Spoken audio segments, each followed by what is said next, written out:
much focus part of his speech. Lavrov did have a number of bilaterals yesterday, including with Secretary General of NATO, Jens Stoltenberg. We don't have details exactly of what was spoken, but again, that was certainly on the agenda. Following that meeting, Stoltenberg walked into the conference hall and said that he is preparing, that the alliance is preparing for a world with more Russian missiles. Of course, as you know, the story goes, the U.S. announced a withdrawal based on their belief that Russia was violating the treaty. Russia therefore responded by saying they too will withdraw. However, Stoltenberg also said yesterday that he does recall Vladimir Putin, the president of Russia, announcing as early as 2007 that Russia had the intentions of withdrawing from this international treaty. So we're going to have to see. It seems like the chicken and the egg situation as far as the U.S. and Russia on this one. See how much international pressure can be put on both parties, and again, with China's involvement, to try to keep that treaty intact. All right, Natalie Carney live from the Munich Security Conference. Thank you so much. Let's get more insight onto this. We're now joined in the studio by Mr. JIANG. He's a professor from Shanghai University. Great to have you with us, Professor.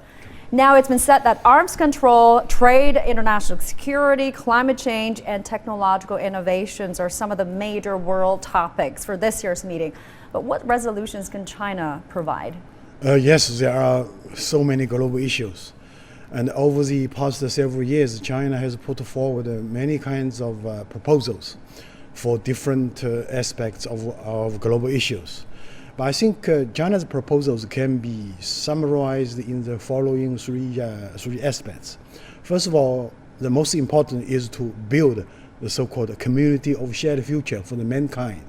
So every nation should work together to build a prosperous, peaceful, and clean world for every nation. Secondly, every nation must respect the UN charters.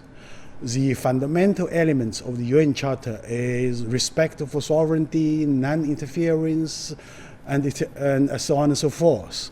And third, I will say we must oppose unilateralism to push forward multilateralism. Now, by saying unilateralism, it means the law of the jungle, hegemonic behaviors, or power politics. So we should oppose these kind of things. We should push forward multilateralism. That means every nation should consult together, work together, so that they can share benefits on a win-win base. Now, the newly published Munich Security Report 2019 says that a new era of great power competition is now unfolding between China, United States, and Russia. What are your thoughts on this? What are the future relations between these countries? Yes, you're right, particularly in the past several years.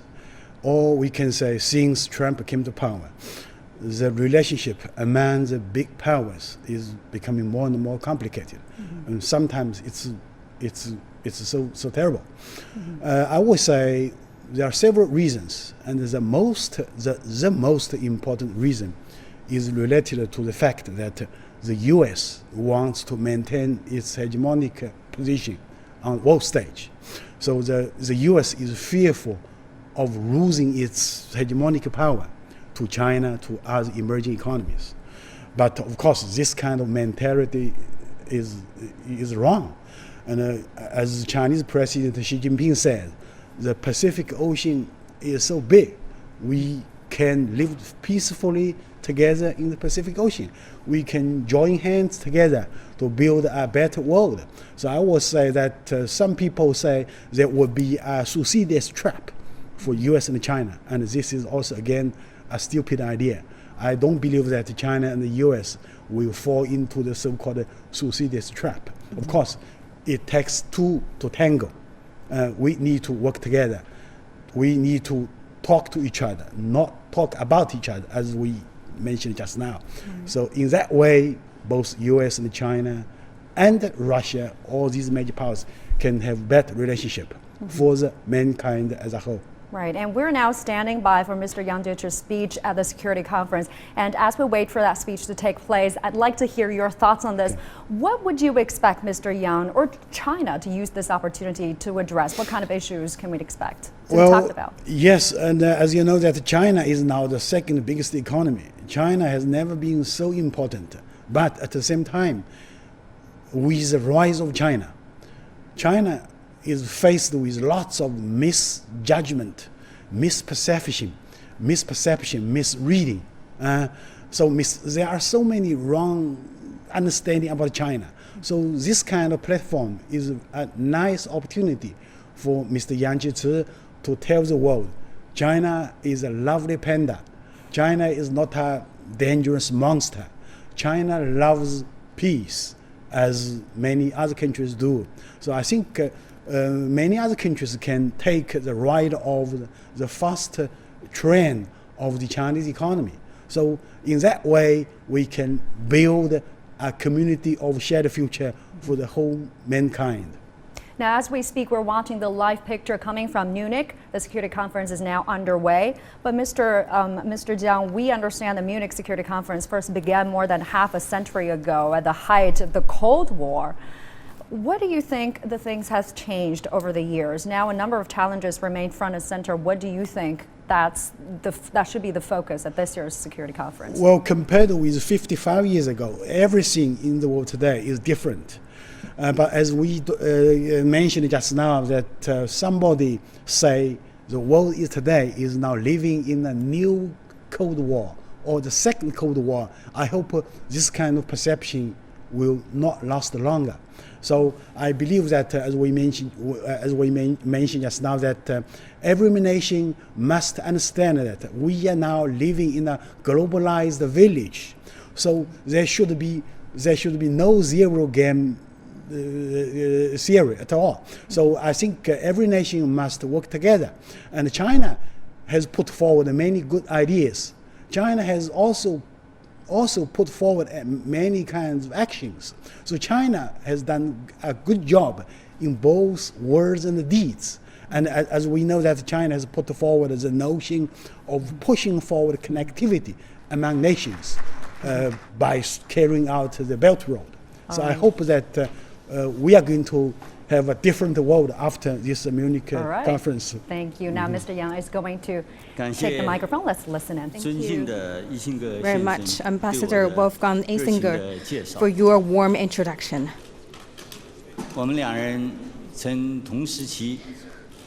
Actually, we two, at the same time period, worked in the United States, and he actually the ambassador of Germany in the United States. I'm the representing China. Actually, we had very close communications and contact. I really respect his wisdom, and I'm so honored to be invited a third time to join the Munich Security Conference to deliver a speech. Distinguished Chairman Wolfgang Isinger, ladies and gentlemen, it's my great pleasure to join this year's Munich Security Conference. As an international security conference, it actually built a platform for the people around the world to exchange their views and conduct discussions. This year, we focus on the global cooperation and supporting multilateralism. I believe this is really in line with the trend of the time and also the expectation of all participants. This is with a far-reaching significance. Right now, we see the increasing of insecurities and uncertainties, and also facing the headwinds of protectionism and unilateralism. This is bring a big change to the global governance and the global order. So we're facing the unilateralism, multilateralism, closed and open. We need to make a choice. This is a very important intersection. President Xi Jinping mentioned multilateralism is a way to promote cooperation and development. We need multilateralism than ever before. China always believed that the multilateral organizations such as United Nations should take the leading seat. this international framework should be the main platform. The UN Charter actually reflects the consensus reached by all the countries around the world, and this also laid a solid foundation for a global order. As the founding member and also the permanent member of UN Security Council, China always firmly support and practice multilateralism, and we uphold high the banner of cooperation, and we always be the propeller and supporter and the contributor of a globalization and global governance. Standing from the interests of China and also the whole country, we're always looking for a new international order featured by cooperation and consultation, and we would like to build a community of common destiny with aim of prosperity, open, inclusive, beautiful. And this is a very important thought because it embodies our consistent positions by China. We talk about the principles that we should expect each country, no matter the size, the poor or rich, we should respect the people that they can choose their own path to develop. We firmly oppose the interference in other countries' business, and we would like to conduct consultation and communication. Believe this is a very important matter. And we should follow the principle of communication and consultation to solve the dispute and also solve our differences. We would like to avoid the threatened by the violence, or also oppose hegemony. We uphold the rule-based and law-based international order, and we also abide by the principle and the purpose of the UN Charter in order to safeguard the international laws can apply to all countries and no double standards. And we cannot really seek any laws that fits one person's or one country's purpose. Based on the mutual benefit, we should seek the common benefits and also seeking the converging benefit for all. This is not only the choice made by China, and that actually the majority countries' choices. Centered by the United Nations, multilateral organizations conduct the political, security, and cultural dialogues. We work together to solve the pressing global issues, and we proactively drive the global development further through peace and prosperity. G20, APEC, BRICS, SCO, and Asia-Europe Conference, we all follow the principle of multilateralism, and we conduct them very positive cooperations.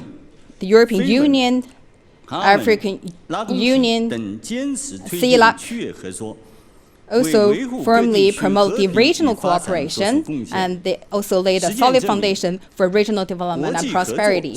All these prove that cooperation and multilateralism is the trend of the time and also the right path to choose, and we should follow this trend to build a community of a shared future. All right, that was Mr. Yang Jiechi, China's representative to the Munich Security Conference, also one of China's top diplomats, making a speech addressing the occasion there. Of course, multilateralism was one of the biggest focus of his speech. He talked about China's views and stance on international cooperation and emphasized the importance of rule-based and law-based international order. I want to bring in Professor Jiang SHIXUE, who has listened to that speech together with me. What stand out to you the most? What were your major takeaway from that speech? First of all, Ms. Mr. Yang said that every country should work together to build the community of shared future for the mankind. This is the so-called roadmap of the bright future for the mankind. But we must understand every nation should make common efforts. Only China cannot reach that kind of goal. Secondly, Mr. Yang mentioned that in dealing with so many global issues, we must rely on joint efforts. That means we should rely on the so-called multilateral mechanism. And today we have so many multilateral so-called organizations, so-called mechanisms like the G20, BRICS, Shanghai Organization of Cooperation, so on and so forth. And I think these organizations, these mechanisms can play a very important role in dealing with the global issues. And finally, we must respect international rules. Okay, we must respect the UN Charter.